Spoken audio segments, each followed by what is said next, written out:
lovely kids, let's meet the smart elephant. English moral story with Marathi meanings. हुशार हत्तीची गोष्ट ऐकूयात जी लहानांपासून मोठ्यांनाही उपयुक्त आहे. सर्वप्रथम पीकेस लर्निंग मध्ये तुमचे सहर्ष स्वागत आहे आणि अशाच व्हिडिओसाठी चॅनलला नक्की सबस्क्राइब करा. In a village there lived a pet animal, an elephant. एका गावात एक पाळीव हत्ती राहत होता. मुळात हत्ती जंगली प्राणी आहे, पण त्यांना प्रॉपर प्रशिक्षण दिले जाते. All the villagers used to take care of the elephant. सर्व गावकरी हत्तीची काळजी घेत असत आणि त्याला खायला घालत असत. मुळात हत्ती हा शाकाहारी प्राणी आहे. That elephant was loved by all the villagers. म्हणजेच तो हत्ती सर्व गावकऱ्यांना प्रिय होता, आवडलेला होता.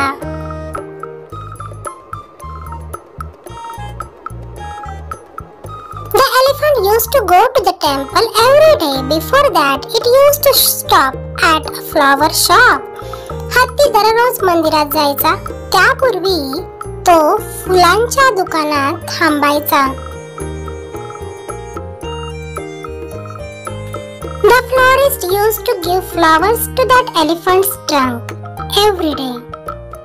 The elephant was used to go to the temple carrying flowers in its trunk and worship the god. Florist म्हणजे फुलवाला. फुलवाला दररोज त्या हत्तीच्या सोंडेमध्ये फुले द्यायचा. हत्ती त्याच्या सोंडेत फुले घेऊन मंदिरात जायचा आणि देवाची पूजा करायचा. The faith of the elephant had become a subject of admiration for all the villagers. हत्तीची ही श्रद्धा सर्व गावकऱ्यांसाठी कौतुकाचा विषय बनली होती. Admiration म्हणजेच कौतुक. One day the elephant came to the shop. एके दिवशी हत्ती दुकानात आला. Instead of giving flowers to the elephant, a needle pierced his trunk by florist. हत्तीला फुले देण्याऐवजी फुलवाल्याने त्याच्या सोंडेला सुई टोचली. The florist took out his anger on the elephant for no reason. फुलवाल्याने विनाकारण हत्तीवर आपला राग काढला. बिचारा हत्ती, त्याची चूक नसताना त्याला मात्र त्रास झाला. Instead of giving the flowers to the elephant, the needle of the garland was pricked with force and hurt the elephant. हत्तीला फुले देण्याऐवजी हाराची सुई जोरात टोचली गेली आणि हत्तीला दुखापत झाली. He went away and got angry with the shopkeeper. तो निघून गेला म्हणजे हत्ती तेथून निघून गेला आणि दुकानदारावर मात्र रागावला. The elephant was harassed by this shopkeeper for no reason. So the elephant decided to teach the florist a lesson. म्हणून हत्तीने फुलवाल्याला धडा शिकविण्याचा निर्णय घेतला.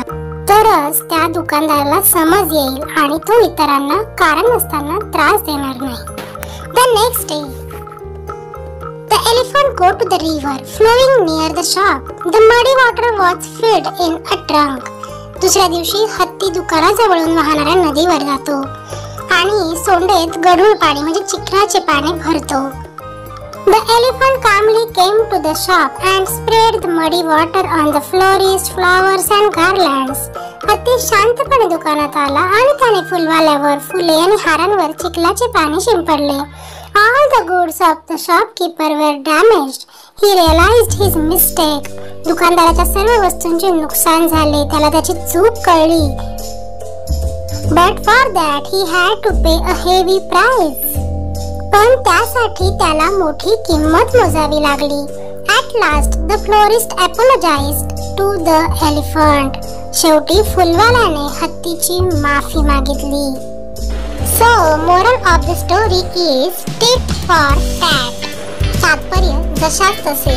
मुलांनो, नेहमी चांगलेच वागावे, पण समोरचा जर आपल्याला त्रास देत असेल, आपली विनाकारण चेष्टा करत असेल, तर त्याला धडा शिकवणेही गरजेचे असते. म्हणूनच कुणाचाही त्रास चेष्टा विनाकारण सहन करू नये आणि आपणही कुणाची चेष्टा किंवा आपण कोणाला त्रास देऊ नये आणि असे घडल्यास त्वरित आपल्या आई-बाबांना सांगावे. Thanks for watching. हा व्हिडिओ ही गोष्ट जर तुम्हाला आवडली असेल तर नक्की लाईक करा, शेअर करा आणि अशाच नवनवीन शैक्षणिक व्हिडिओसाठी चॅनलला नक्की सबस्क्राईब करा. धन्यवाद.